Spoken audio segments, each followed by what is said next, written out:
I call this meeting to order. This is the Commissioner meeting of March 26, 2025 at 6 p.m. at the Sussex County Administrative Center, Commissioner Meeting Room, 1 Spring Street, Newton, New Jersey. Roll call, please. Commissioner DeGroot? Here. Commissioner Hayden is absent. Commissioner Henderson? Here. Deputy Director Space? Here. Director Carney? Here. And the 3 is moment of silence and a salute to the flag.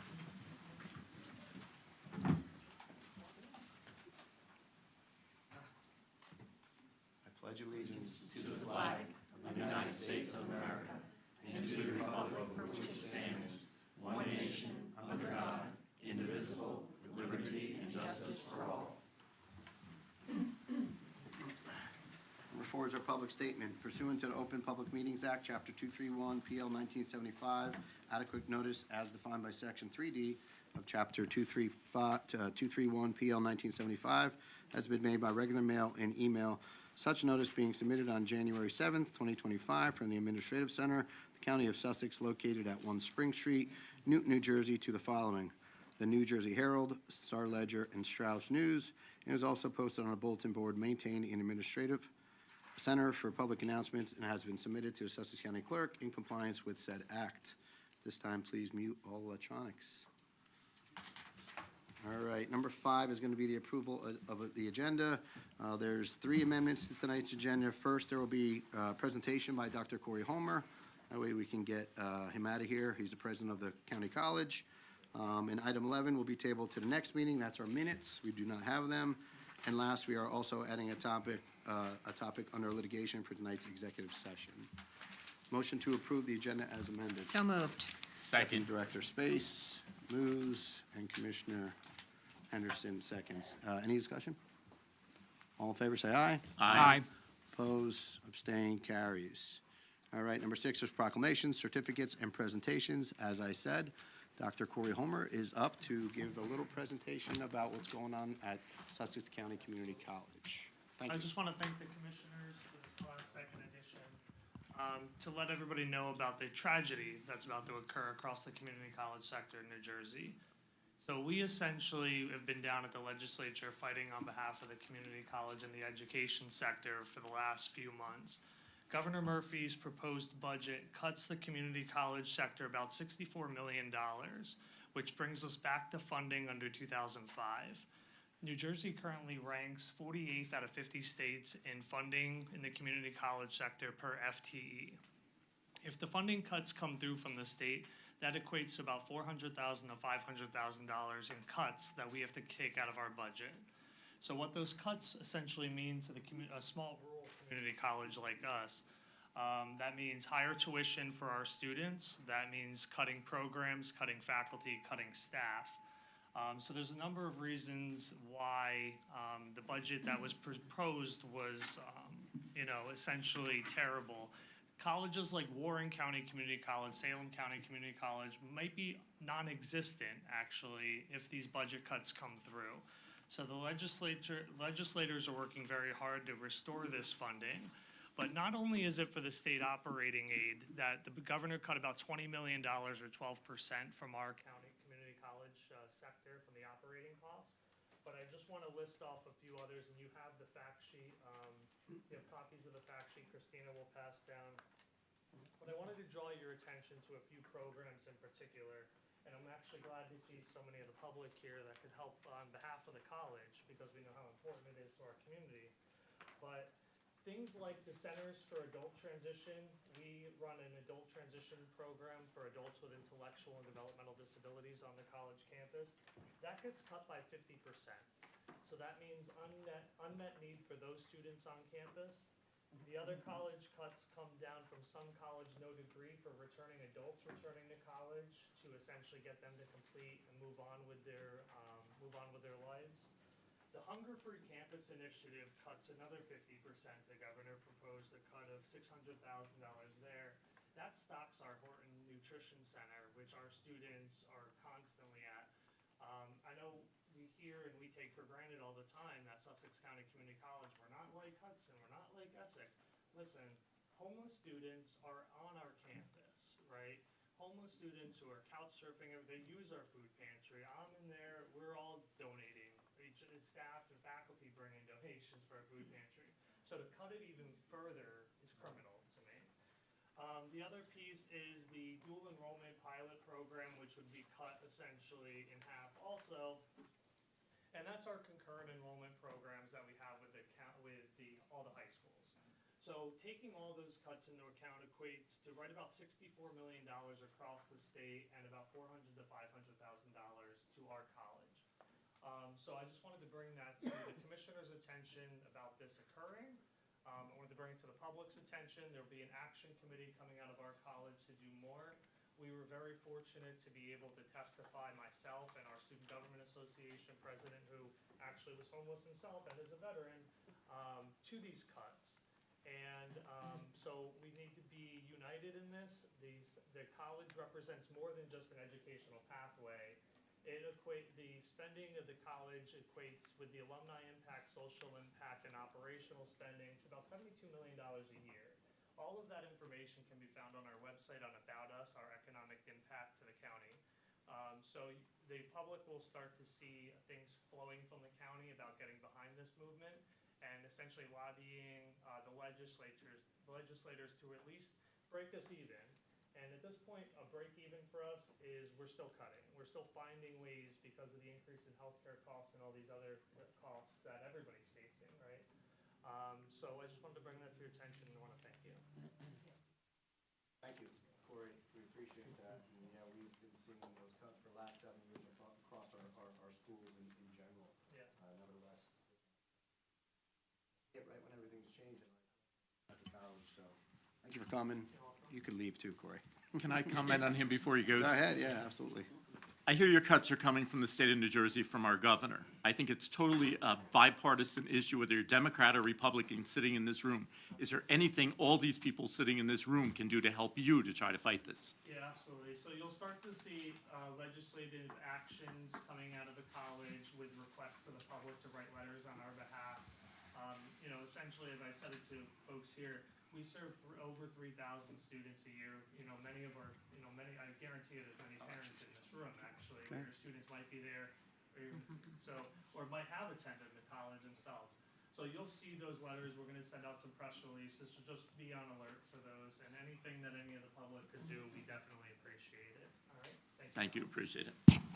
If you mind, don't Go ahead, mind, go Director, ahead. Commissioner, and on. Dr. Sorry, Homer, Corey. for what it's worth. So I was actually at the public session where Dr. Homer spoke and articulately and to the point, for whatever that's worth. I sit on the Senate Budget Committee, and my colleagues and I have all railed against the extensive cuts to the college's budget. It follows on the heels of 7 straight years of S2 budget cuts that have really harmed the rural counties like mine, where I come from, in Warren County, up here in Hunterdon County. It is unconscionable to me that the budget in New Jersey has increased. And mind you, I've only been in the Senate for 3 years, but this is my 3rd budget cycle. The budget has gone up in the last 8 years, almost $30 billion, 20 and change, $2 billion this year. And they're cutting from our students, from our kids, from the colleges, and still finding ways to spend $2 billion more this year than last year. So, yeah, Corey, you did a wonderful job. I thought the student that you brought with you was exceptional, and it certainly wasn't lost on me and my colleagues on the Budget Committee. And we'll do whatever we can to try to get those monies back into the budget. So. And I know Senator Space joins me as well. There's such a multiplier effect with education, right? Especially a rural community college. These are our skilled workers that support our welders, our electricians, our building construction. These support our local businesses. So it's not the students. The travesty to the students is there, absolutely, but also the ripple effect to the businesses and the community overall is massive. Thank you, sir. Thank you. Thanks, everyone.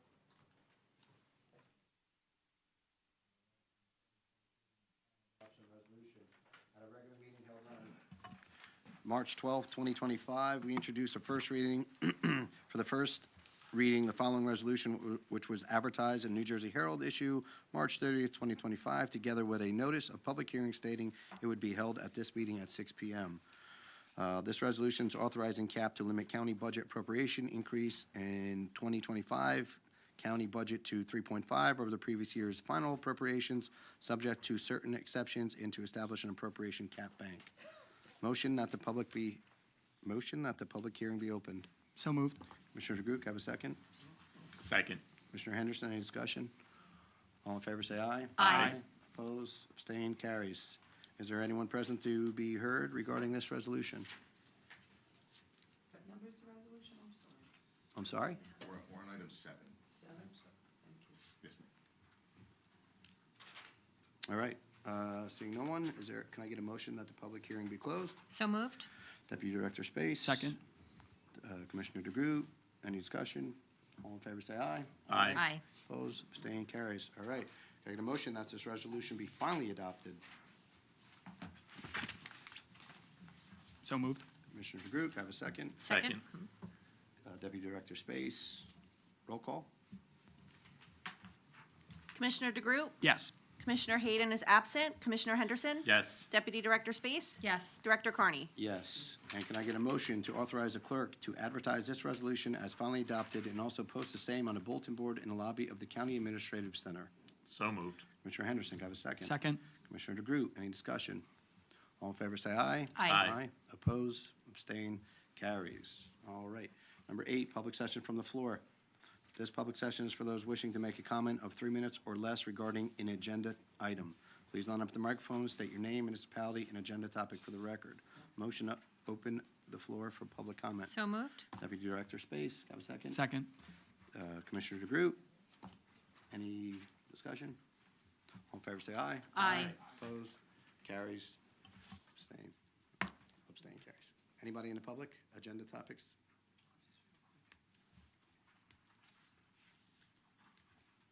Good evening, Doreen Edwards. Am I on? Can you hear it? Yep, just your municipality too, please. Sorry? Municipality as well, Yes, please. Vernon, New Jersey. Thank you.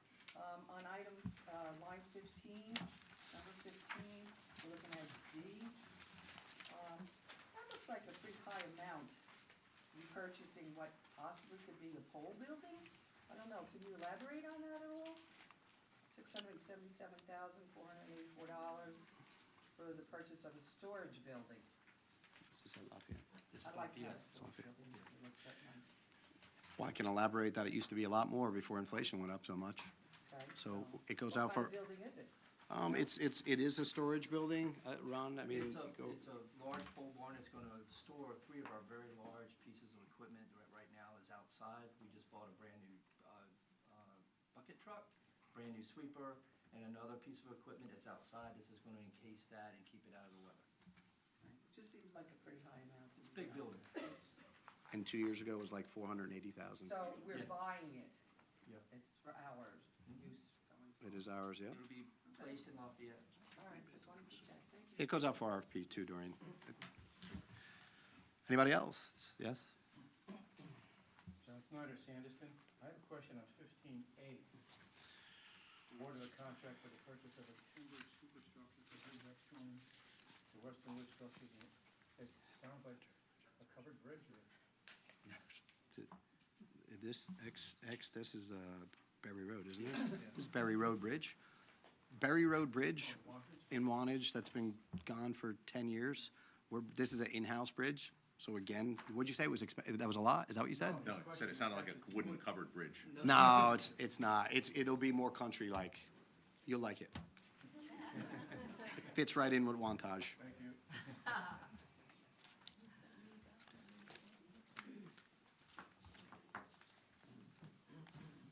All right. Good evening. My name is Debbie Mello, and I live in Frieden. And I just want to say, at the beginning of this meeting, to hear all of that terrible stuff happening in the budget. Ma'am, this is for agenda items. Agenda topics Which only. agenda topic, yeah. There's a public comment at the end for other comments. I thought Right that's now, what we're, this was. yeah. that's Just that's what's it, on yeah. the agenda. This is, It's all right. You'll have time to talk. I'll come back. no, I'm sorry? I did just want to say, The presentation, that's on the agenda. Well, it wasn't on the agenda, but it was amended. You want to talk about it, you know what, you're right, you are right, Sil. If you want to talk about what Corey Homer just said, feel free, I apologize. well, I can include it with what I was going to say. So you want to come back up? Yeah, I'll Okay, come back. all right. Hi, Chris Brand, Wantage. Two small things. One, I believe you said today was March 26th. might have. Yeah. And. April 9th. 14B, where it lists federal money of $242,000. Has that money already been? 14. Did you say D or B? D as in dog. Doug. UBC, other Board of Commissioner steps. And what was your question? I'm sorry? The federal money. Yeah. Has that already come to the county, considering it from July 1st of last year? That's why it's on here. Yes. So the money's already here. As long as we approve this, yes, this money will be coming, how I understand that. Yep. Right, Ron? Yep. Okay. Hmm? I just wanted to know that the federal money was already here. Yes. Wow, a lot of questions. Hi, my name is Courtney Piper, I'm here in Newbern. I wanted to comment on Resolution 14D, as in dog, as well. I wanted to thank the board for supporting the Victims Grant to the Witness Advocacy Project. I feel like it's a really important step in supporting victims and survivors of crime in our country, in our county. But I want to say that I feel like the funding isn't enough alone. We need to ensure that there's an investment that reaches the people who need it the most. I'd like to emphasize 4 main points. First, I urge the county to prioritize public outreach. This is really funny, I'm a teacher and I'm feeling like nervous for some reason. I talk about the kids all day. I apologize. Public outreach. Too often people in crisis don't know where to turn, and survivors often feel isolated and ashamed. If services aren't clearly promoted, especially in our rural or our conservative areas here in Sussex County, victims might never get the help they need. I encourage the county to make sure these programs are visible, well publicized, and easy to access, and that's how we make the funding genuinely impactful. Second, I encourage a balanced approach. Law enforcement is often seen as a natural place to handle our crime-related issues. Justice doesn't stop at the courtroom door. It includes rebuilding lives. Policing courts are critical, but victims also need safe housing, therapy, and long-term support for true recovery. Third, I ask you to please continue working with community partners who deliver results, regardless of their political leanings. Some nonprofits doing our best work here in the county, like those serving women, LGBTQ+ youth, and immigrants, may be viewed as too political or too controversial in this time. If we let politics limit our partnerships, we weaken our support systems here in Sussex County. Finally, I urge the 1 minute. county to expand its focus on prevention and education, teaching our young people about healthy relationships, personal safety, consent, and resilience isn't just helpful, it's life-changing. When we give our young people the tools to recognize and speak out, they use their voices to make positive impacts here in Sussex County. And looking ahead, we know there is uncertainty at the federal level, changes in funding, new regulations that could impact these types of programs. And if that support shrinks, Sussex County will need to play an even greater role in protecting these essential services. So I thank you, and I hope you continue doing great work. Thank you.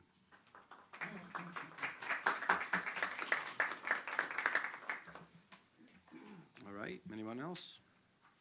Going once? All right, motion to close the floor for public comment. So moved. Commissioner Second. Henderson moves, Commissioner DeGroot seconds, any discussion? All in favor, say aye. Aye. Opposed, abstained, carries. All right, number 9, Commissioner comments. Commissioner Henderson, you are up. Okay, on March 27th, I attended the open space meeting via Zoom. Their agenda was fairly light. There's an application pending for a tract of land. I'll be walking that property along with Chairman of the committee, Lisa Chamings, on April 18th, so I will keep the board informed. On March 28th, along with Commissioner Carney, we attended a state master plan update by a state representative. The meeting was attended by several mayors and residents of Sussex County. The state is requiring the master plan update by June 2025. Several audience members commented on concerns of such an aggressive timeline when municipalities are also dealing with COA deadlines. I feel there was a consensus that the group felt that the regulations that are recommended for the state may work in certain areas of the state, but might not work here in Sussex County. I'm not sure if the state is aware or cares of the fact that many towns, as well as the county, is dealing with limited staff to handle these fast-approaching deadlines of 2 major mandates. On April 3rd, along with Commissioner Carney and Space and I attended the SCARC event at Perona Farms, where 3 individuals were honored for their community service to Sussex County, one being Rita Orho for her dedication to the Sussex County Food Pantry. On April 6th, I was honored to be asked to judge an equine event at the Sussex County Fairgrounds, where 4-H youth from all over the state of New Jersey attended to compete in their knowledge of the equine industry. It's always a pleasure to give back to our community. I think it's great for people to realize we are not only county commissioners or seen as politicians, but also residents that are passionate and invested in this county, the same as any other resident loves calling Sussex County our home. On April 7th, Commissioner Carney and I attended the Sussex County Planning Board meeting, where 3 waivers were approved for the Aiden Miller property at the corner of 206 and West Owasso Turnpike in Frankfort Township. On April 8th, along with Deputy Director Space, we attended the Sussex County Chamber Breakfast. Anyone that's not a member, I encourage you to join it. It's a great way to promote your business and connect with other businesses that may be dealing with the similar issues that you are. This Thursday, on April 10th, I will be attending a ribbon cutting at 132 Wheatsworth Road in Hardiston for a new 4-unit affordable apartment building, which is spacious and accessible to accommodate veterans and their families. It's my understanding this is the first of its kind built here in Sussex County. As I've said in the past, I salute those that have served our country and proudly stand behind each and every veteran. Lastly, I had been speaking to Dr. Homer, who you heard from tonight. I think we all need to support him and every other county college in writing letters to our governor and the assembly to try to support our students in Sussex County. And that's all I have. Thank you, Commissioner. Commissioner DeGroot. Yes. So let's begin with our beloved Sussex County Libraries. I'm pleased to share that I've completed all my visits to all of our county library branches since our last meeting. I toured Dorothy Henry, Frankfort, Maine, Sussex Wantage, the hometown one, and wrapped up my final visit this afternoon over in Dennis Library in Newton. From youth programs to adult services and everything in between for all ages, our libraries are providing meaningful resources and programs that have a real impact for our community. Each branch really has its own unique character. I suggest everyone to visit as many as you can. And on each of my visits, I was especially impressed by the dedication and efficiency of the staff in managing the high volume of visitors. Even during the week, our libraries are getting utilized. This speaks volumes about the vital role these libraries play in our daily lives. A special thank you once more to Director Will Porter and Assistant Library Director Ellen, who's in the back, who graciously guided me through the different branches. The knowledge and passion displayed from these two, as well as all county library workers, are true assets to this county, and I just want to make sure they all know I appreciate all the work that they do. One appointment announcement from our libraries is to please note that the Franklin branch of Sussex County Library System will temporarily be closed for construction from April 14th through April 27th due to a roof replacement. Book drops will remain available and will be emptied daily. In the meantime, residents are encouraged to visit any of our neighboring branches to continue accessing library services. On another note, I was glad to attend the mini agriculture and horticultural conference at Sussex County Community College. Thank you to Dean Jason Frug and Steve Komar from Rutgers Sussex County Extension and all the fantastic presenters who shared their expertise with everyone who attended. Topics included stormwater management, pest and disease maintenance, Chickens 101, as well as common conservation practices. It was very well attended, incredibly informative, and I believe it was a great benefit for the community college to host that event, and once again, displaying its importance to our community.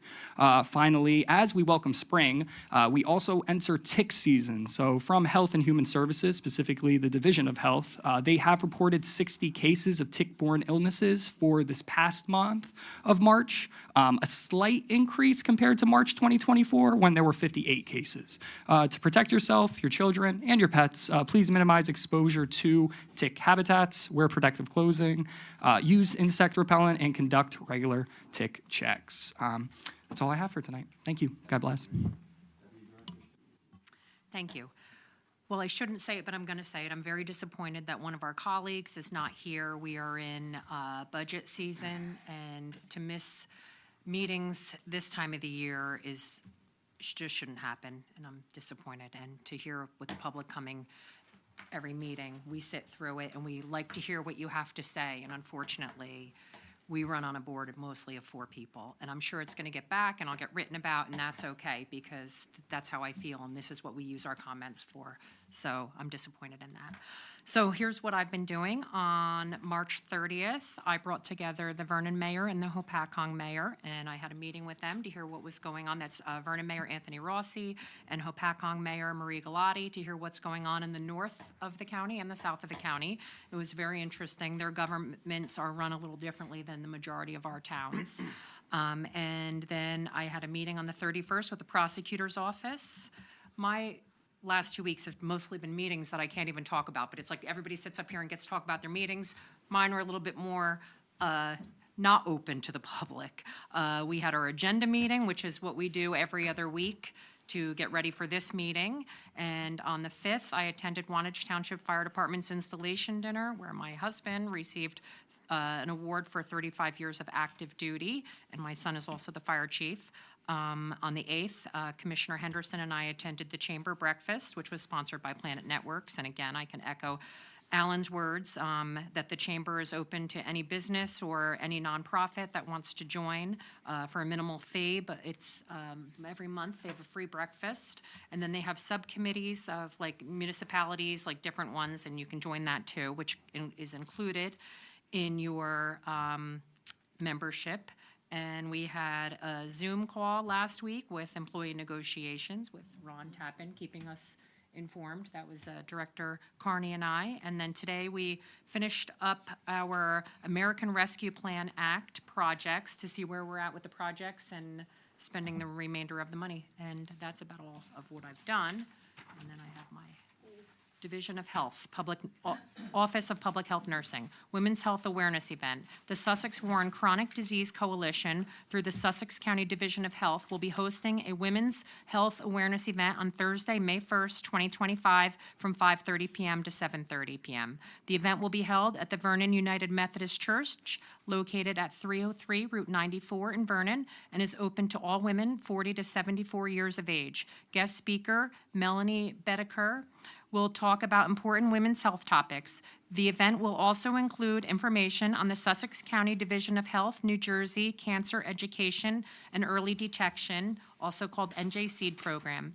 NJ-SEED provides free screenings such as breast exams, pelvic exams, Pap testing, and colorectal screenings to those who are uninsured and meet financial eligibility. All attendees will enjoy a meal and giveaways. Pre-registration is required by April 23rd, 2025 to attend the event.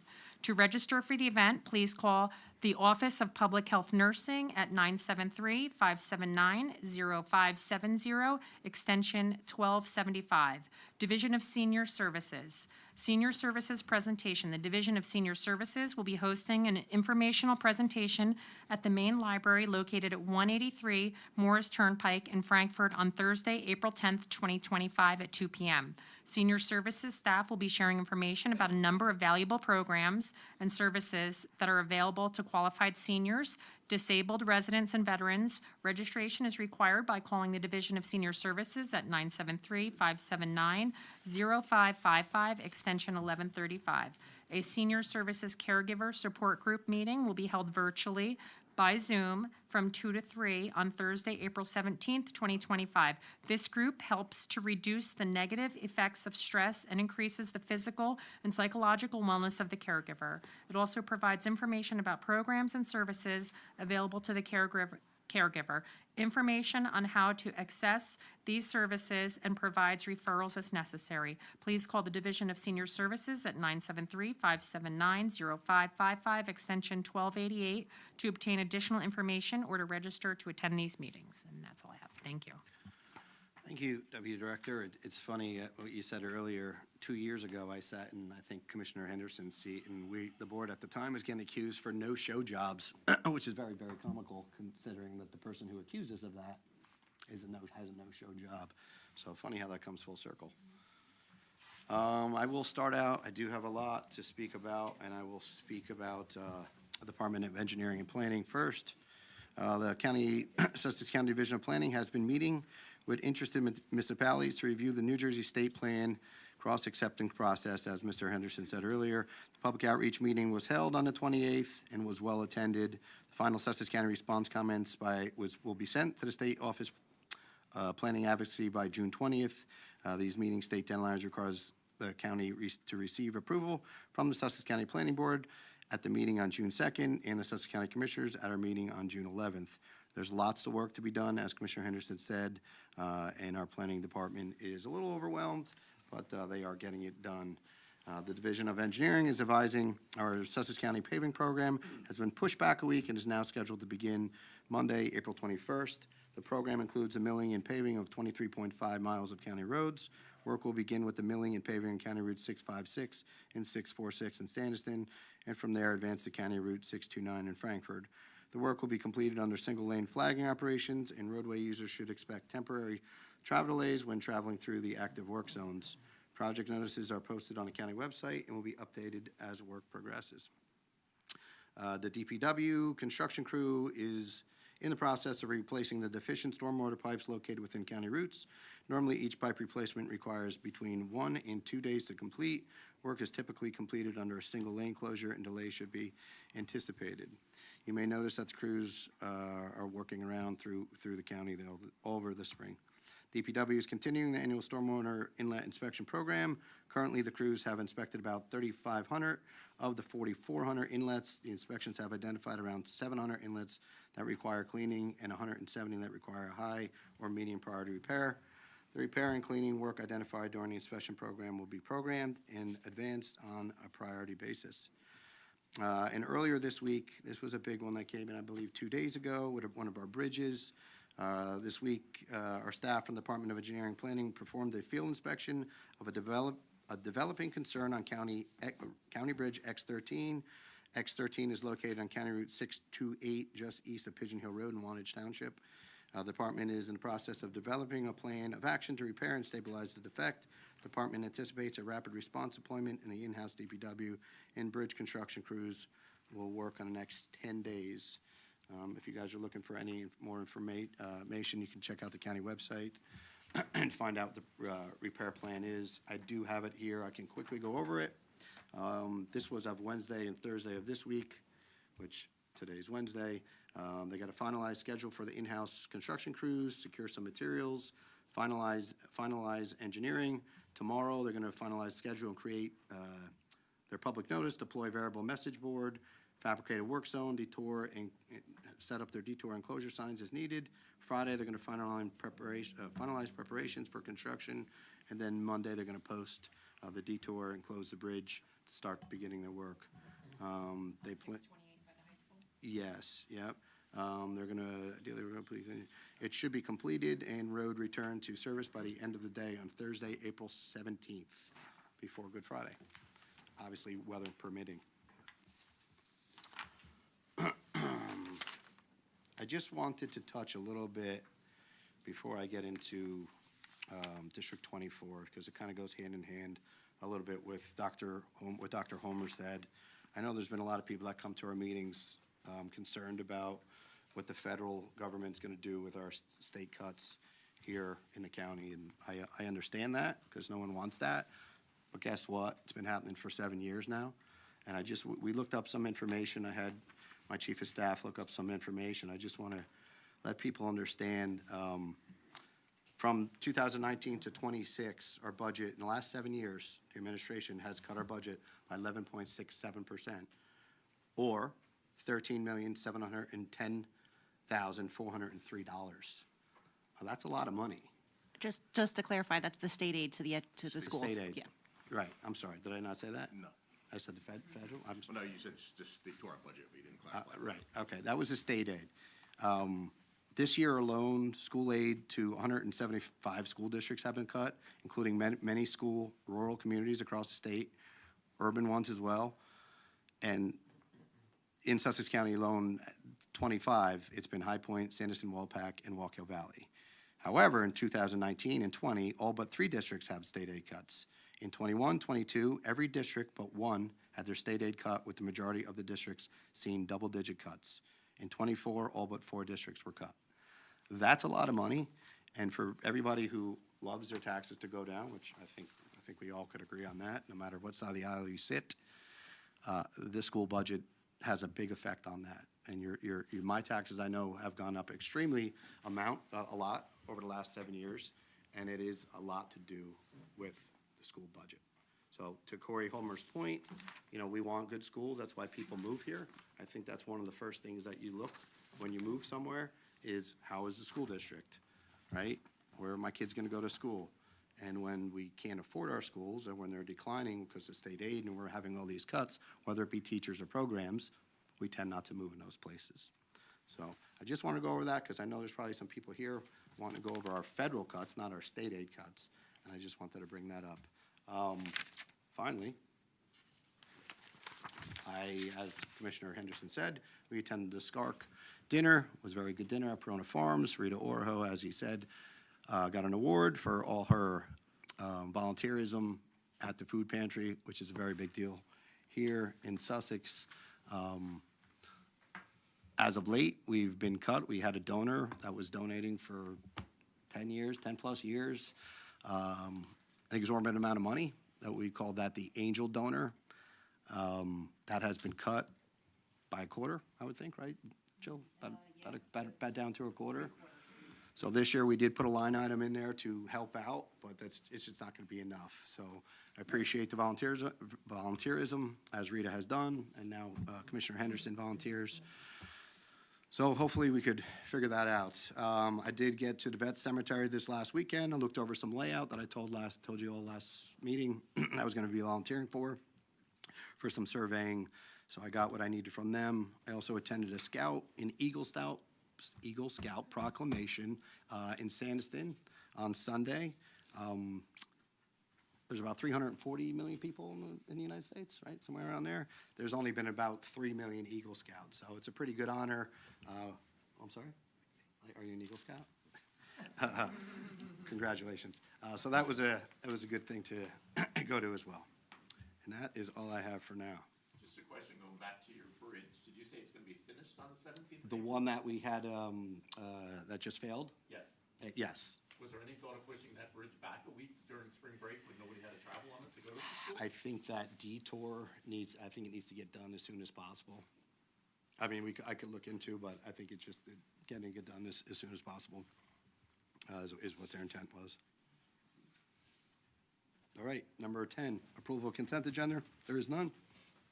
Number 11, as I said before, that's tabled till our next meeting. Number 12, ordinance, there is none. Number 13 is appointments and/or resignations. There are none.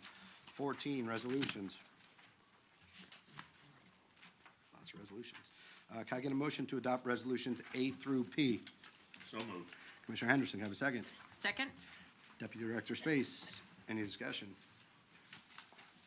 All right, roll call, please. Commissioner DeGroot? Yes. Commissioner Hayden is absent. Commissioner Henderson? Yes. Deputy Director Space? Yes. Director Carney? Yes. 15 is awards of contract change orders or in bids. The Board of County Commissioners of the County of Sussex has reviewed the award of contract change orders, bids consisting of various proposed resolutions, and determined that adoption of the said resolutions is and will further the public interest. Motion to adopt resolutions A through D. So moved? Second. Deputy Director Space, Commissioner DeGroot, any discussion? Roll call, please.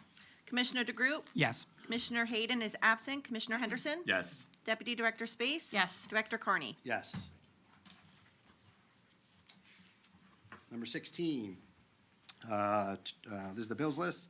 This is Resolution A from the bills list of April 9th, 2025. Motion to pay the bills list A. So moved.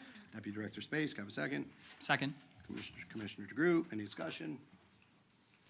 Roll call. Commissioner DeGroot? Yes. Commissioner Hayden is absent. Commissioner Henderson? Yes. Deputy Director Space? Yes. Director Carney? Yes. All right, this is Resolution B. This is the payment of bills list from April 9th. A motion to pay bills list B. So moved. Commissioner Henderson. Second. Second. Commissioner DeGroot, any discussion? Roll call. Commissioner DeGroot? Yes. Commissioner Hayden is absent. Commissioner Henderson? Yes. Deputy Director Space? Abstain? Director Carney? Yes. All right, Resolution C, this is the payment of bills list from April 9th, 2025. Motion to pay the bills list C. So moved? Second. Deputy Director Space, Commissioner Henderson, any discussion? Roll call. Commissioner DeGroot, Abstain? Commissioner Hayden is absent. Commissioner Henderson? Yes. Deputy Director Space? Yes. Director Carney? Yes. All right, Resolution D is authorizing emergency temporary appropriations of 2025 Social Services Fund operating budget for the County of Sussex. Motion to adopt Resolution D. So moved? Deputy Director Space, can I have a second? Second? Commissioner DeGroot, any discussion? Roll call. Commissioner DeGroot, Yes. Commissioner Hayden is absent. Commissioner Henderson? Yes. Deputy Director Space? Yes. Director Carney? Yes.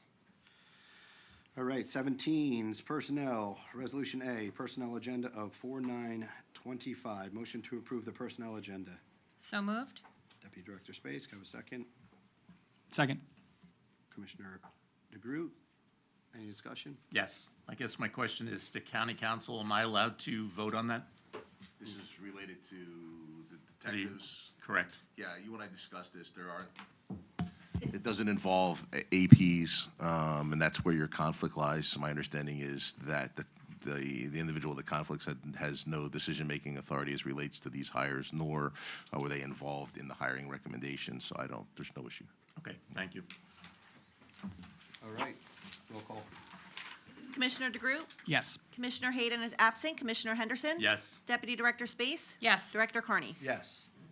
18, the admin report. Ron, you're up. Thank you, sir. Yeah, as mentioned from Commissioner DeGroot, the Franklin Library will be down for a little bit, and that is a result of ARPA funding that we've received, and we're starting to do the project works that we've secured that money for and to get the projects done. So that roof is being done through ARPA.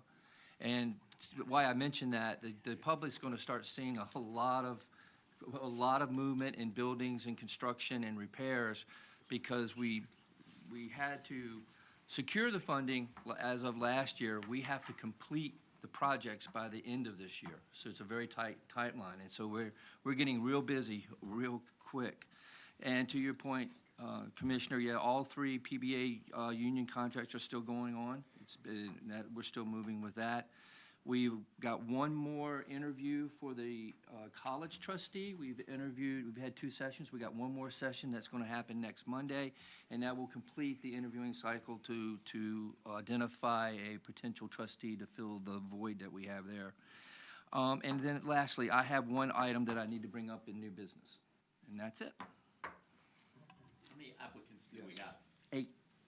So we went from 0 begging people to 8 applicants.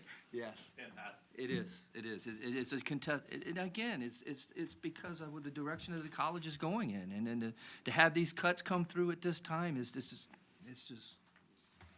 just terrible. And we'll be ready for them to make a decision at our next meeting, right? Oh, absolutely. Right. I'm having them rank them like we did the last time. I think right now, we have 2 very good candidates. We may have a third. We may even have a bench, because we have a decision to make in September this year, because we have another one. So we'll have somebody in queue that we can make a decision on. So, yeah, it's moving very well. Thank you. Perfect. All right, thank you. 19, County Council? Yeah, and to pick up on the administrator's last point, I think this commission board has done a good job, too, of also promoting vacancies and letting people know that they're available to be filled for those that are interested in serving. So kudos to you guys as well. I have only one legal item.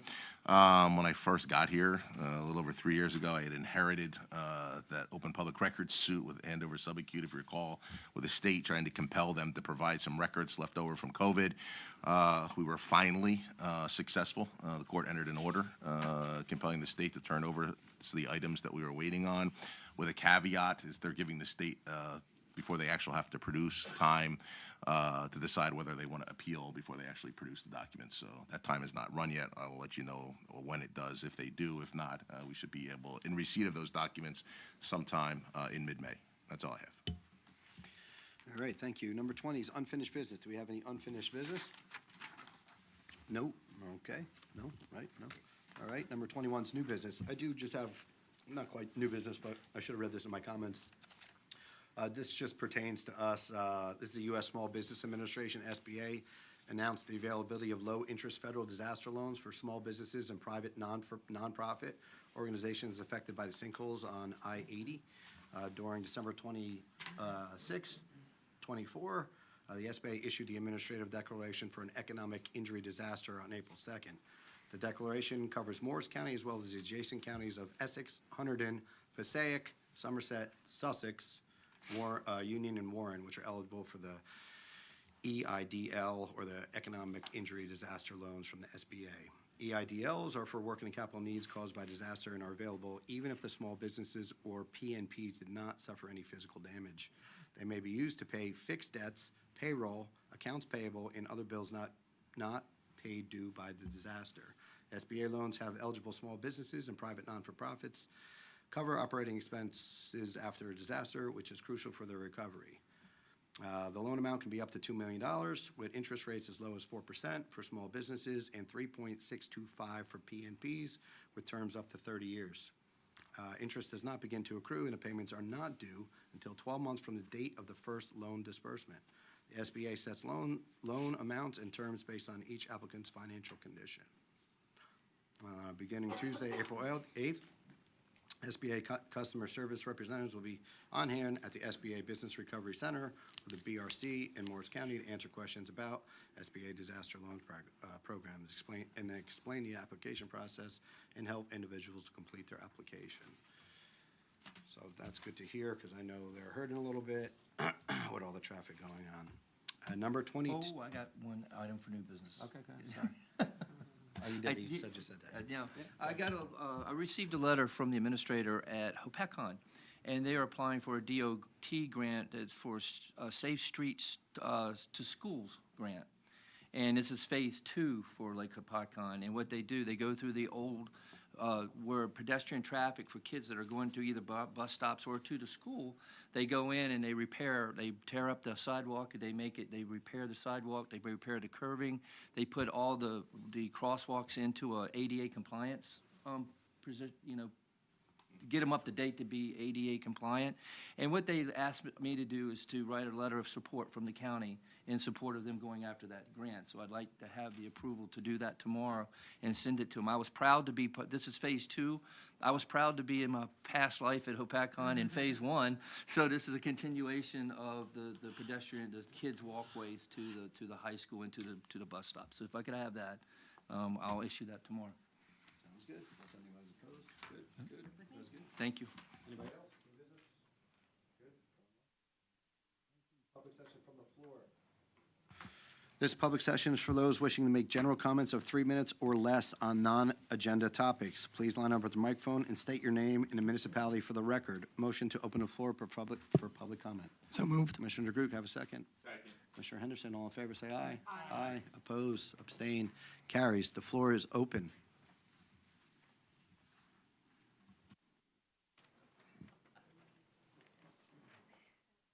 Lake, New Jersey. I've been coming to these meetings twice a month for about the last 3 years. I usually just sit and listen. I have a lot of opinions that sometimes apply here, sometimes don't.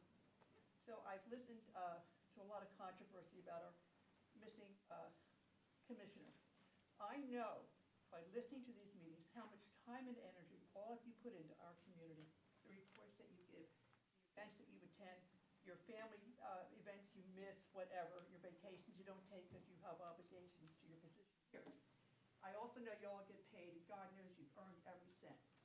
It really, for lack of a better term, pisses me off that he doesn't show up, that he gets paid for not being here, and he doesn't do his job to represent the interests of the citizens that put him in place. So I'm not really sure what the legal structure here is, or how you guys are having, I say, this governed. I don't know if it's bylaws or whatever. But at some point, you might want to think about having some sort of penalizing censure, whatever you want to call it. You miss X amount of meetings for whatever reason. You're penalized financially. It's not just enough to say you've been a bad boy. But it's unfair to the taxpayers to pay for a no-show job. Thank you. Can I comment? There was a bill in the legislature, well, it was introduced last year by Assemblyman Michael and Ganamore, and it went nowhere. So he tried to bring attention to what was happening here in Sussex, and it just was dead in the water. They didn't seem to care, but we do pick up the slack, and we work pretty well as a 4-member board. Well, and the funny thing is too, though, from us up, you actually don't even have to show up. From us, the senator, the legislatures, Congress, they don't have to show up. So if they get elected, they can just get paid. But the Board of Ed, they miss meetings, planning board meetings, municipalities, they miss 3 meetings in a year and they're gone, so it's a little screwy, but that's government for you, right?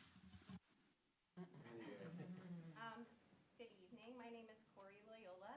I'm a lifelong resident of Sussex County and have been an educator for over 25 years. Troubling decisions made at the national level and the effects that they have on our nation, state, and community prompted a group of us to form a community-based indivisible Sussex. Some, though not all of the comments on the floor here tonight come from members of our group. We have a substantial and growing membership and meet regularly to achieve the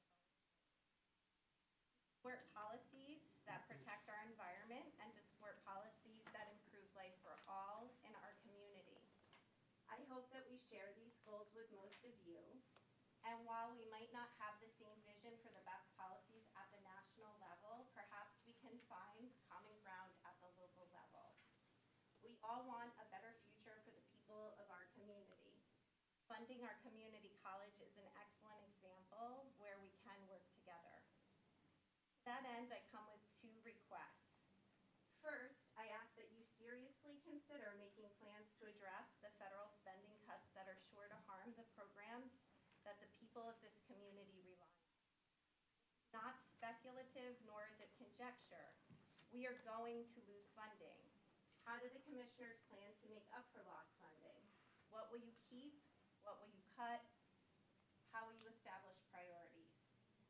Second, I ask that these folks, your constituents, your neighbors, and even friends come to you with their deeply felt concerns and their well-considered ideas. And I hope that you will consider them with the seriousness they deserve, even when they are not of your political stripe. The people of this county desire strong leaders who are courageous enough to provide assurance that our 1 minute. institutions, programs, and environment will be protected, even as they are being decimated federally. Thank you for your time this evening, and thank you for all you do for the people of this county, and for those of you who responded to my concerns over the past month.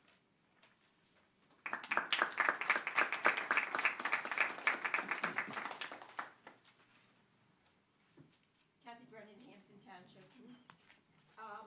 I would just like to talk tonight a little bit about my concerns about changes and cuts at the Social Security Administration. According to the latest data, there are more than 50 million people receiving benefits and thousands more and more every day. These proposed changes that require in-person verification are extremely burdensome for many. Between the cuts in staff, the wait times that will be incurred, and the people that are involved, seniors, disabled, various groups, may find it very hard to either get to an office because of physical barriers or also because of lack of transportation. I feel that it's all of our responsibility to speak out against these changes on behalf of everybody in the county, all the county residents, and do whatever we can to try to prevent this from getting worse. And of course, on the other hand, I will put on my other hat. I read recently that Commissioner Hayden has not ruled out running for re-election.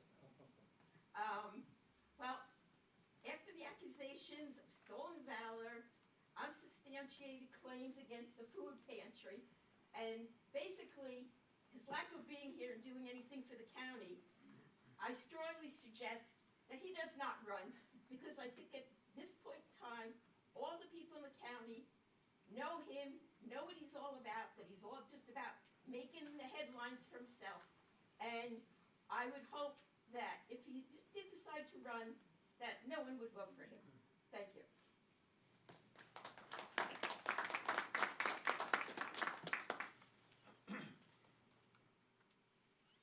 Karen Barbosa, Hardiston Township. Today I stand before you to express my heartfelt admiration for Donald Trump and to share my concerns about indivisible.org. Donald Trump has been a beacon of hope and strength for our nation. Under his leadership, we witnessed an economic renaissance that brought prosperity to millions of American families. He created over 7 million new jobs, lifting countless individuals out of poverty and giving the chance at a better life. His unwavering commitment to securing our borders ensured the safety and security of our beloved country. Trump's policies revitalized our industries, bringing back jobs and factories that had long been lost. He stood up for American workers, implementing tariffs to protect their livelihoods. His administration tackled the devastating fentanyl crisis, saving countless lives and securing billions in new U.S.-based investments.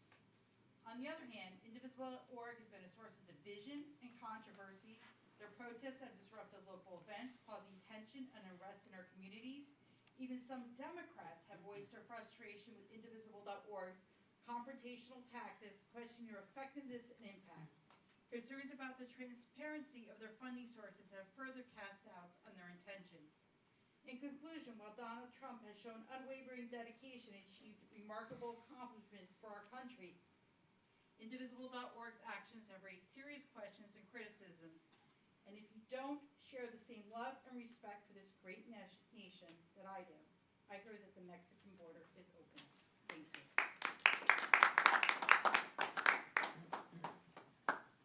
My name is Nick DiFabrizio. I've attended Indivisible meetings. I didn't see any of what I just heard. I also haven't received any payments so far. So if anybody has a check for me, I'll meet you in the back. But seriously, we've seen a tremendous amount of volatility in the last 2 weeks. At my bank, I talked to my senior credit officer yesterday, and she said that many of the small businesses that we fund are completely unable to give her any plan as to how to react to these recent tariffs because they change every day. And so the volatility and the lack of clarity is really starting to affect the economy, just like Musk's rapid deconstruction of so many of our government entities is creating havoc in government programs. And to me, the lesson to be learned from that is you can't make drastic changes, whether it's to an economy, a government, or institutions, without really careful planning. I mean, you guys see that because I know you spent an enormous amount of work doing your budget. And yet, if you look at the amount of hours that were spent planning these gigantic tariffs, and they are the most consequential in our history, or the destruction of large parts of our government like NIH, you see there was very little planning done. They kind of shot from the hip and hoped to react later. And to me, I think the lesson we should all learn is we can't do that. The second lesson I would suggest to you is you're going to have to make plans about how to deal with some of the blowback as it starts to stream into our county and our economy. And I would hope that you follow one good rule, which is try to help the least and the most vulnerable first. In every aspect of our history, when we've done 1 minute. we've succeeded. And when we fail to do that, we pay the price. Just as a quick example, this is Plumpy Nut. It's created in a factory in Rhode Island, and it was designed to feed the most hungry people in Africa, the most malnourished. And if you can keep them on this product for 3 weeks, they survive. If you don't, they die. So many of them are now dying because the USAID source of funding for this has been cut off. And that was unintentional. I don't think anybody from Musk on down intended that, but that's what's happening in Sudan, Somalia, and a few other places, because they didn't think about it. So what I would recommend, and by the way, we're going to lose jobs in Rhode Island because of that when that factory closes down. So please think about the most vulnerable as we have to make decisions on how to reallocate a smaller amount of money coming from both the federal government and perhaps in our community environment. Thank you. Sir, I'm sorry. Can you just Sir? For the record, can you just restate your municipality? Oh, I'm sorry. I mean That's okay. Augusta. Augusta, thank you. My name is Joanne Daniels, and I live in Hampton Township. I feel disheartened by many of the things happening in Washington, but tonight I plan to speak about the Sussex County Library System. I worked for the library for 50 years, so it's very dear to my heart.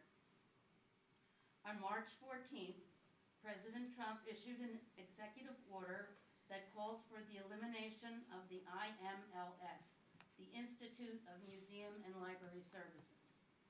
The The IMLS is an independent and nonpartisan agency dedicated to supporting museums and libraries and the crucial community services they provide in every state.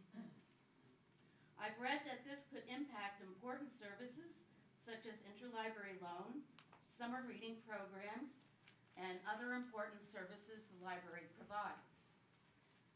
I'd like to commend the commissioners for their support of the Dennis Library renovations and the purchase of the new bookmobile, which I just saw pictures of today on Facebook.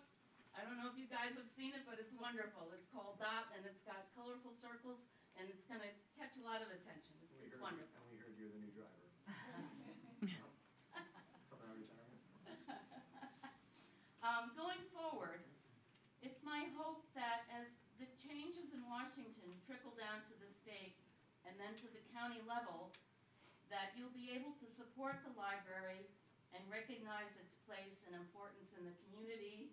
And, you know, after hearing that gentleman speak about the county college, I can see that there's gonna be a lot of competition for whatever small pot of money there is. But I appreciate your thinking about the library.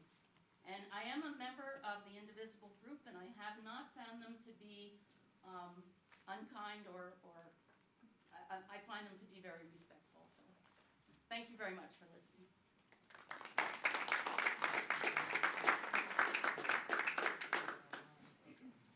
My name is Lina Crowell. I live in Hardiston Township. And I'm pretty much going to reiterate what my friend Joanne just said. This week is National Library Week, if you weren't aware. Public libraries are an asset to the communities they serve, providing valuable services and programs to people from all walks of life. I want to thank the commissioners for their support of the Sussex County Libraries. In light of cuts the federal government is making to the Institute of Museums and Library Services, which provide funding to libraries all over the United States, I ask the commission to not only continue supporting the libraries in Sussex County, but to consider increasing your support if it becomes necessary in the future. I am also a member of Indivisible, and I have to say I have not seen any disrespect or causing of division in our meetings. They've been very respectful and peaceful. And I want to encourage you to support the county college. It's a very important institution. Thank you.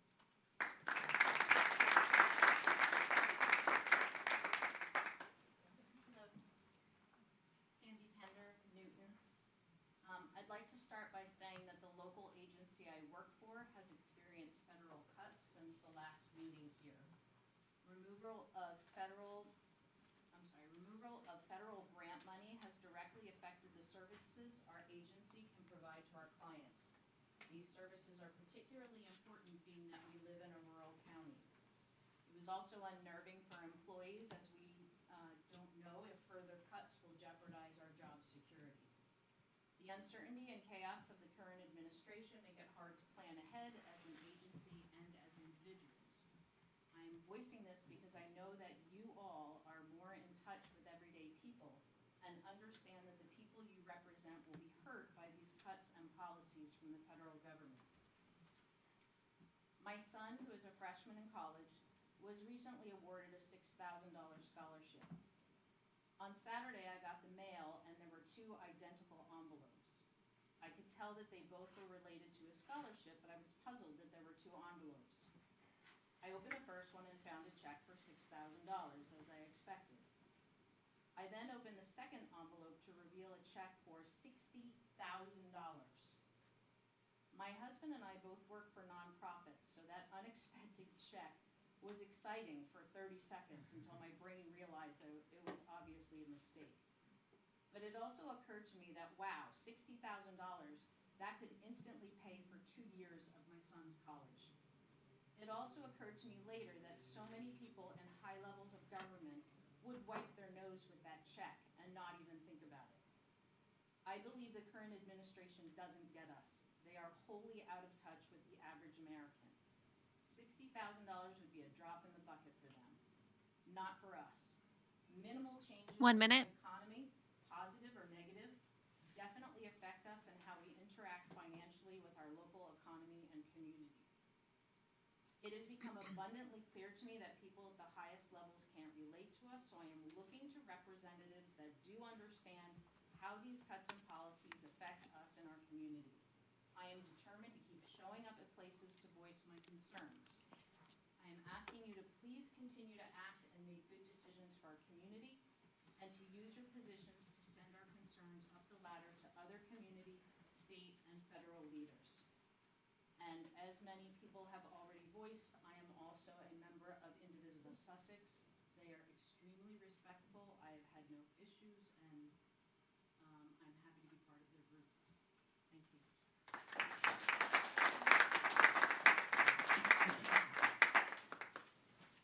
Good evening, David DeWitt from Hampton Township. Let me say first, I'm really distressed to find out the county college has financial problems. I think it's in the wind. I think education always seems to be first, whether you're Republican, Democrat, Independent, or just don't give a damn. It's always time to go after the teachers and schools, because of course they just don't do their job. Anyway, I'd like to read you a quote from Mark Twain, one of my favorite writers. Among other common lies, we have the silent lie, the deception which one conveys by simply keeping still and concealing the truth. And that's my real gripe with the Republican Party. They can do things that are just unconscionable, like starve 500,000 African kids to death for no damn good reason I could discern, kill our farming program in Sussex County, food to school, gone. Variety of other things that just don't seem to make any common sense at all. Coming up on the block is $9,184,996 out of our educational schools, our local schools. If the Department of Education is totally eliminated, which is the objective, and our consummate liar-in-chief doesn't hold up his word to transfer the funding to other departments. I don't know if you folks have faith in him. I don't. It's just going to die and go away. I think it's time for an awful lot of folks that support him to stop listening to the music the billionaires play and tell them to get off the stage. It's time to speak up. I have absolutely nothing against any of you folks. You do a great job. You keep our county running. I've been here forever. 1 minute. It's always been a Republican county, but there's always been a certain level of honesty about everyone.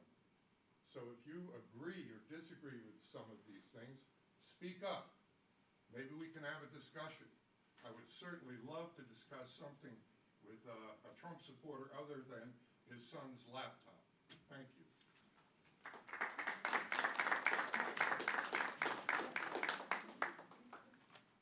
Jeff Hall from Wantage Township, 40 years an educator at High Point. I see some of the people sitting up here I had in class. They still owe me homework. Not me. So he's to blame. That's Chris, not me. I turned mine in. And one person's husband also. He doesn't know. I'm going to take all that off the table. I'm a member of Indivisible also. I've been to a meeting.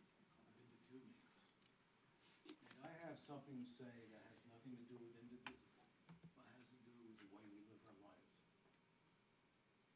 The worst motivation for a human being can be revenge and retribution. Carl Rogers, human psychologist, says that's the way the worst people live the worst lives. And we have a government that is being run and directed by a person whose focus is on revenge and retribution. That is a sorry state of affairs for us as people and us as individuals. A country should have a better focus and better goals. Thank you.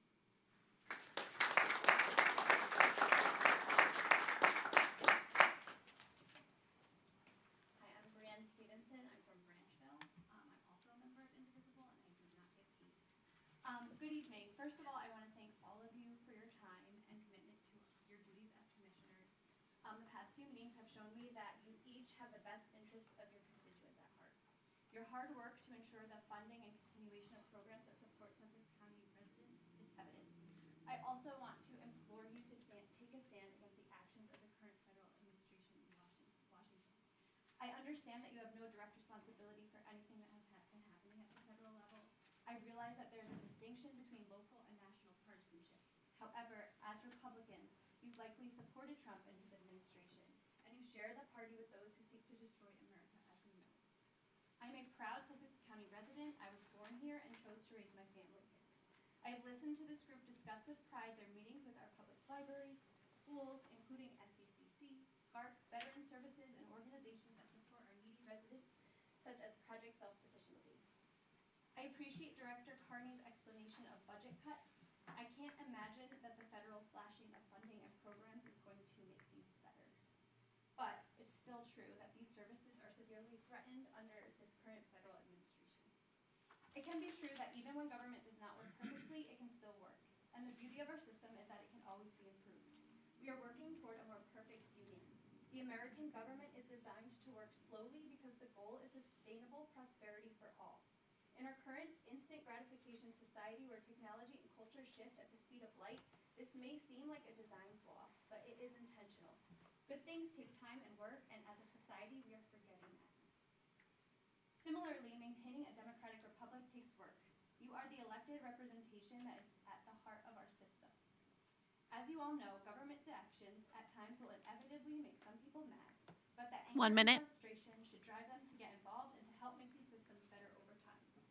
Slashing funding and firing nonpartisan experts in our government agencies is not the way to fix the system. It is the way to break it. And people are not just going to be mad, people are going to die. Weather disasters won't be predicted, people won't be warned in time, they will die. Vaccinations will be given, measles and smallpox will come back, people will die. 2 already have. Medicaid and Medicare recipients won't receive life-saving medication, without which they will die. Immigrants and legal residents will get shipped back to authoritarian countries where they will be murdered. This is not hyperbole. People's lives are at risk. As Senator Cory Booker said so eloquently, this is our moral moment. This is when our most precious ideas of our Constitution are being tested. Where does the Constitution live, on paper or in our hearts? What side of history will you be on? Thank you.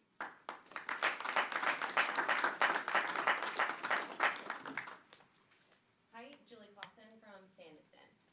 I just also want to start with, I'm a member of Indivisible, and the people that I have met so far through doing this group are the most kind, polite, respectful, lovely people, and I'm so honored to be organizing with them. But tonight I'd like to speak about the SAVE Act that has been introduced to Congress, I believe will be up tomorrow for a vote. This is a bill which appears to be caring about voter legitimacy, but in reality appears to be one in line with a long history of bills designed to impede voters. This bill would require very specific documentation of citizenship, even for voters who are already registered to vote. In states in which they have enacted this kind of legislation, such as New Hampshire, United States citizens have run into major obstacles trying to register to vote. Married women whose names did not match their birth certificate were required then to produce a copy of their marriage license. Military personnel working overseas who are unable to present paperwork in person would be unable to register. In fact, my mother just sent me a text today, feeling overwhelmed by having to update her almost 70-year-old birth certificate, happy birthday, Dad, this month, because it was no longer a representation of a legal birth certificate.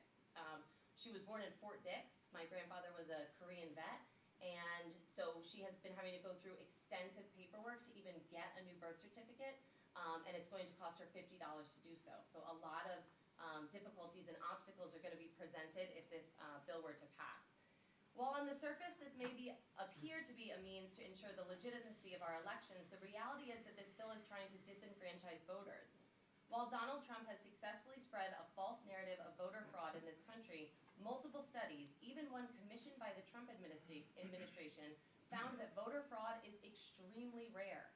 In 2017, the Brennan Center, an independent, nonpartisan law and policy organization, 1 minute. surveyed election officials from across 42 jurisdictions who together oversaw the tabulation of 23.5 million votes in the 2016 general election.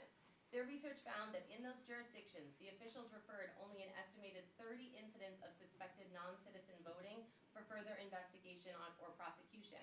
That comes to a non-citizen voting rate of 0.0001% among those jurisdictions. Therefore, based on the evidence, non-citizen voting is not the issue that this administration is presenting it to be.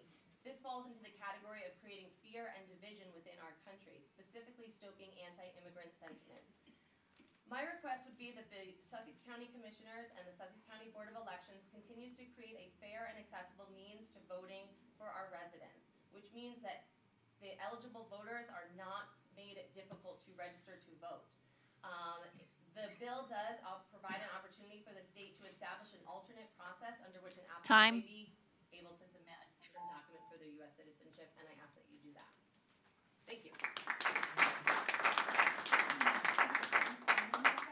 My name is Ann Larson. I'm from Vernon, and the first thing I can say is thank God for Donald Trump and thank God for Elon Musk and saving this country from the path it was on, okay? To the woman who spoke about Social Security, I guess you didn't hear Ms. Ms. Space mentioning about the buses that take seniors to various places. She can certainly take the county bus to Social Security since she's so afraid of the cuts being made to the Social Security offices and infrastructure. I, for one, am thankful that we are finally having accountability for the fraud and waste. Regarding the food going to Africa, sending food to Africa has been a slush fund since my mother is a child, and my mother is 92 and a half. They've been sending food to Africa to save the children since 1932, as she recalls. So enough is enough. Regarding the Voting Act, I guess you didn't hear yesterday that 4 million people were found, illegal aliens that were found, put on Social Security, and Mr. Musk has also documented that many of them have already voted in the most recent elections.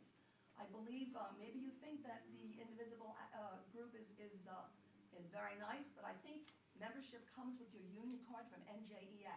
They're fine when they're among their own people, but they cannot mix well with anyone else. Thank you for your time. God bless Donald Trump, and please keep following his agenda. Thank you.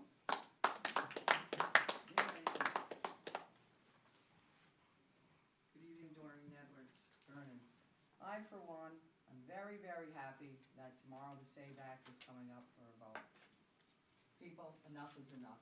We all know what we saw that went on. There was a lot of people voting who didn't have the citizen right to vote.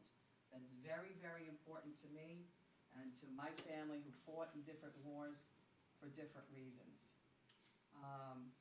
The waste, fraud, and abuse that's been going on, I keep on hearing about Social Security, Social Security. I have a challenge, brother. I just came from Bergen County today to help him do what he had to do for his paperwork. If you're telling me that there's no family member or no way for somebody to get a ride to somewhere, I say call your county services and ask them. There's got to be a situation where they can get, it might take a little doing, it might take a phone call, but you know, life's not easy, folks. You know, I brought myself up by the bootstraps. I'm tired of hearing people saying, oh, I can't do this, I can't do that because it's gonna take extra time. No, enough is enough. Let's see. They keep on talking about what they know and what they don't know. I don't confess to know everything what's going on in the federal administration. I'm not privy on the art of the deal and on what the strategy is, and I don't think half of you folks here are either. So you keep on talking about that, you know, he doesn't know what he's doing. Well, he's been a businessman for a long time.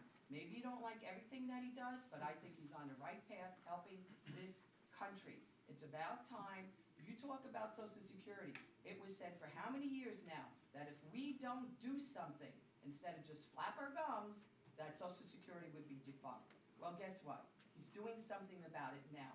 You may not like it, but you will benefit from it in the long run. So thank you very much.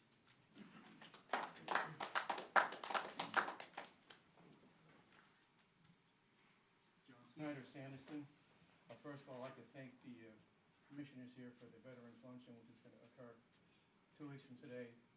And if anybody here is a veteran that wants to register, you have to do it, I believe, by next Wednesday to register for it.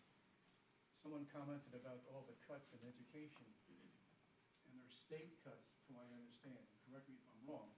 That I said, John, I'm sorry. And state aid. I. And it's been going on for a number of years. And Yes, I went back 7 years. and someone else mentioned that we're pretty much dominated by Republicans up here. But down in Trenton, we're dominated by Democrats. And it's the Democrats in Trenton that are doing this to us. And it's education, which everybody here seems to be in favor of. I'm a retired teacher. I taught down in Newark though, so it was a little more difficult than what's the environment up here. I did some research yesterday. The population is a little over 341 million right now in our country. I recall going to the World's Fair, 1964, 65, before many of you were born, and they had a clock up there when it hit 150 million. So we're over 2.5 times that right now. How many of it represents people who shouldn't be in this country? The national debt, which I mentioned last time. Once again, Ronald Reagan warned us in the 80s when it hit 2 trillion. We have deficits now each year of 2 trillion. And for those of you who don't understand the difference, the deficit is how much short we are each and every year, and that amount gets added to the debt, which is around 37 trillion right now. And that represents for each citizen about $107,000. For each taxpayer, it's like triple that. 1 minute. $323,000. So far, Donald Trump, through Elon Musk Doge, seems to have saved us $294 billion, which sounds like a lot, but when you're talking about a deficit of $2 trillion, it's a drop in the bucket. It seems like the tariff situation has changed the stock market today, where all of a sudden, a large number of countries are saying, yeah, can we talk? Can they talk? Except for one, which is China. And China, in my estimation, from my military time, that is an enemy. They are our enemy. They are doing things with their military that we should be doing. Nuclear-powered submarines that have nuclear missiles on them that you can't detect because you don't know where they are. Aircraft carriers. Well, thank you.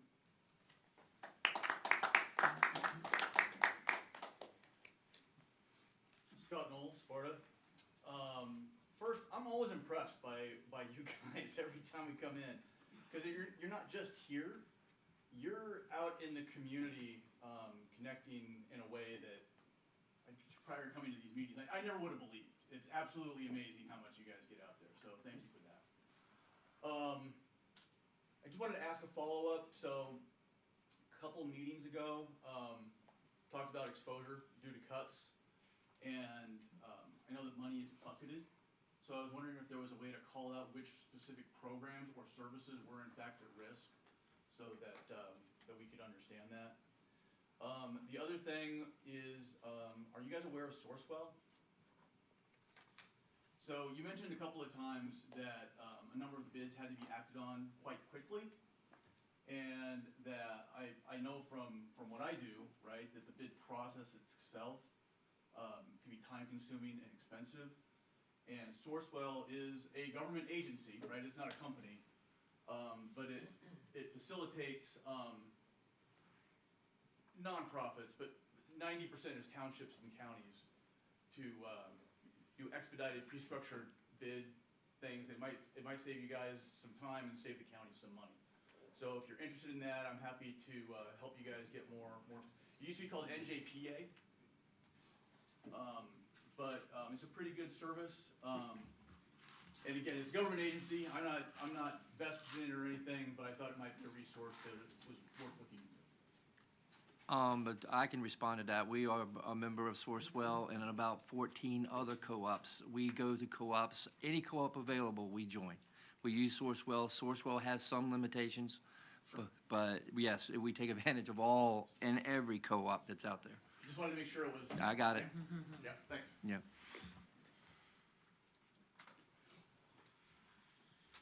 Pamela Gray, Stillwater Township. I had the privilege last Saturday of attending the Hands Off rally in Morristown, New Jersey, and I wanted to share my experience.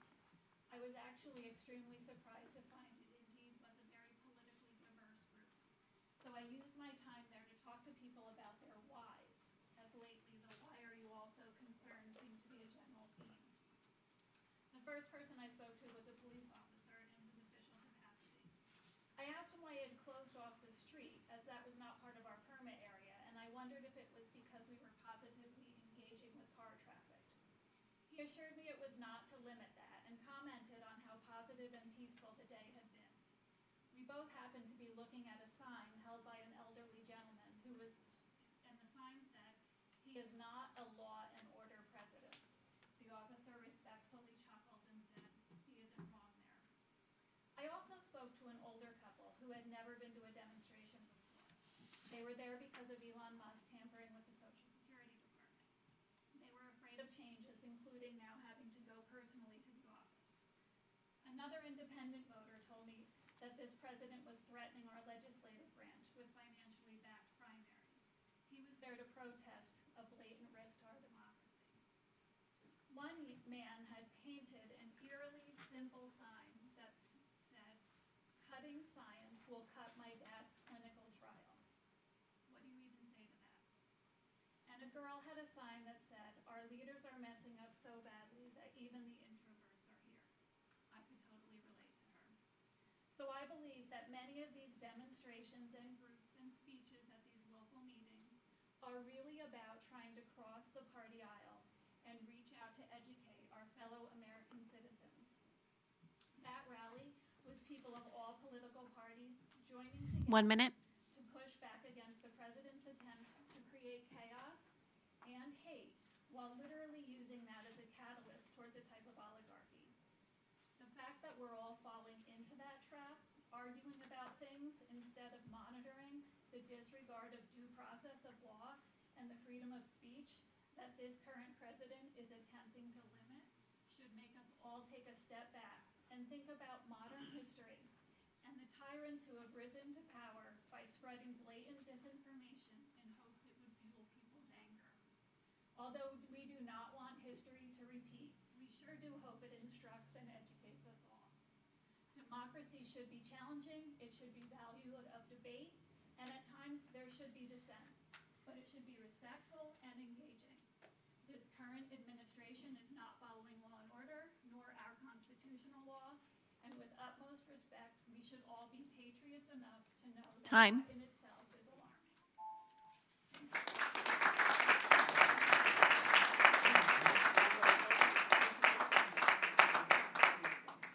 I'm coming back. I apologize again. No, it's fine.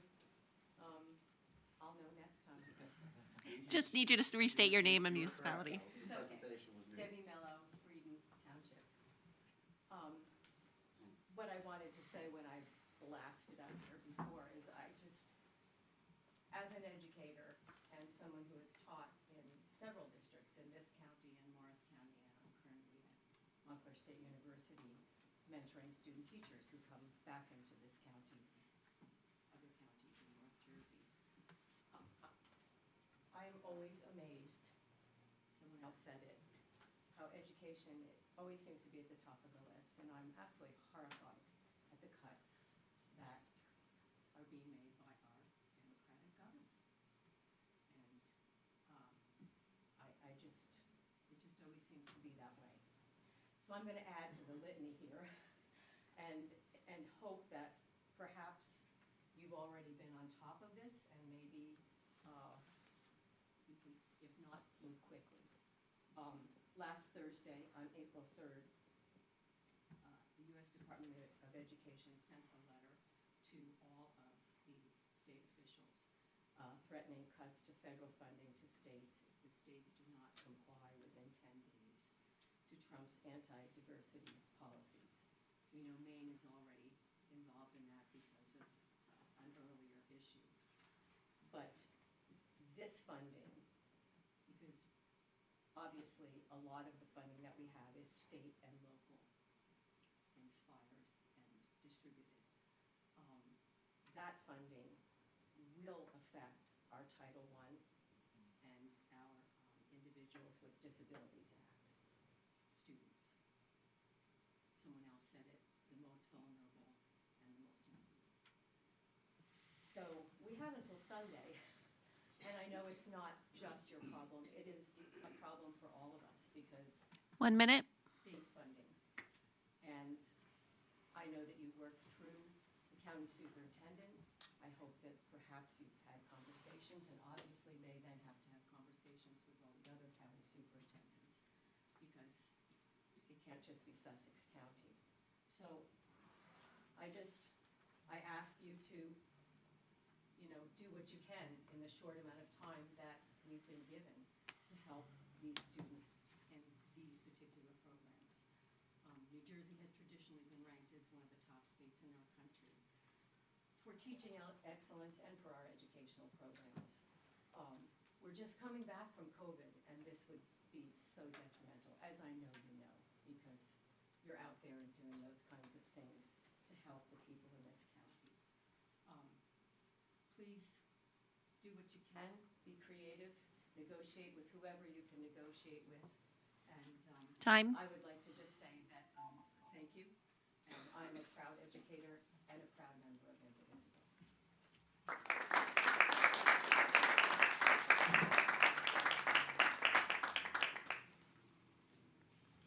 Good evening, Jean Apriage, Hampton Township.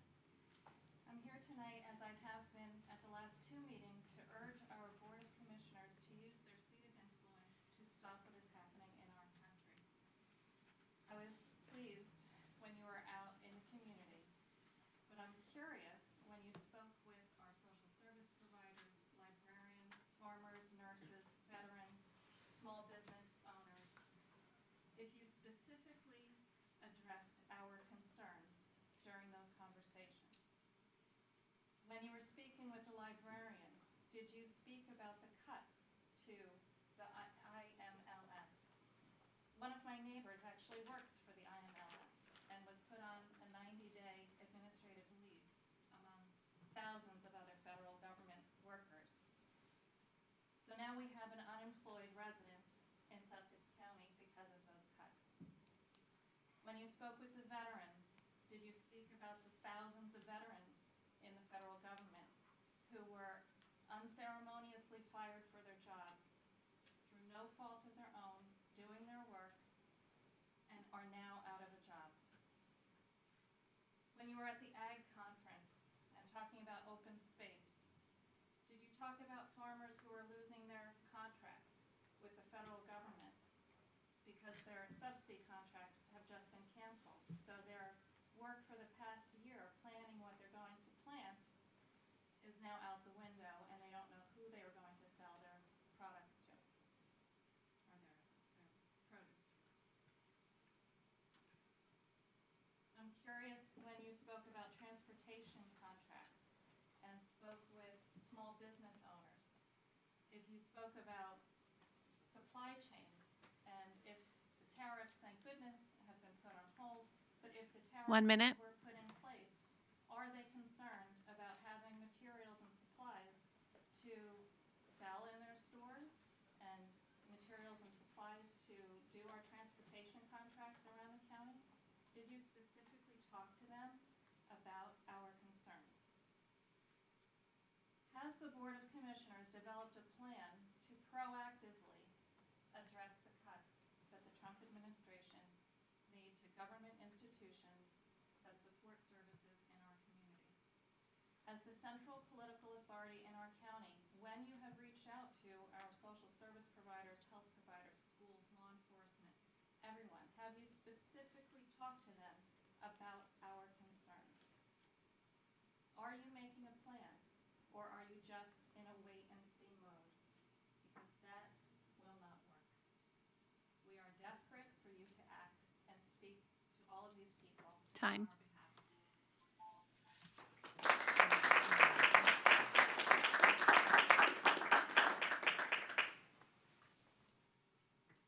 Is there no one else? All right. Motion to close the floor for public comment, return to regular business. So moved. Second. Second, Commissioner DeGroot. All right, any discussion? All in favor, say aye. Aye. Opposed, abstained, carries. All right, 22 is reminders. Please check the county's website, www.sussex.nj.us, for our meeting schedules. And number 24 is executive session. Christina, read that.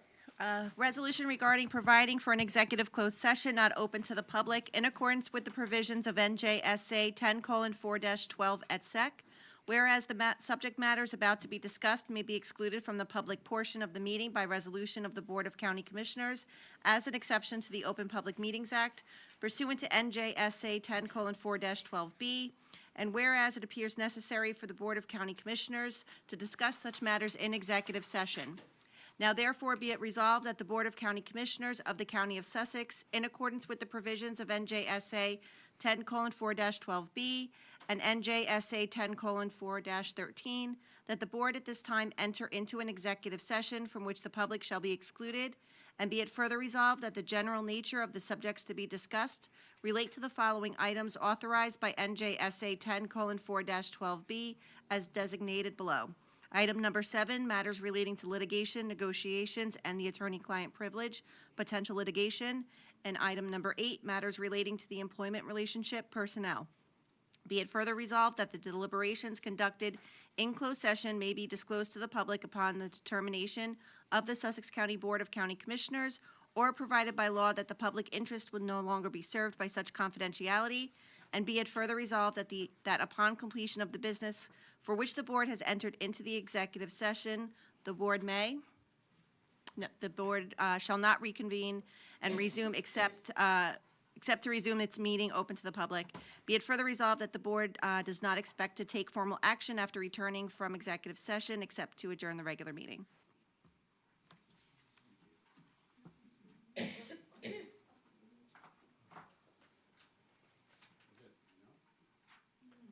Just have to ask for a motion. Motion to adopt the executive session resolution and enter into executive session. So moved. Deputy Director Space, got a second? Second. Commissioner DeGroot, all in favor say aye. Aye. Oppose, abstain, carries. Thank you all for coming. Get home safe.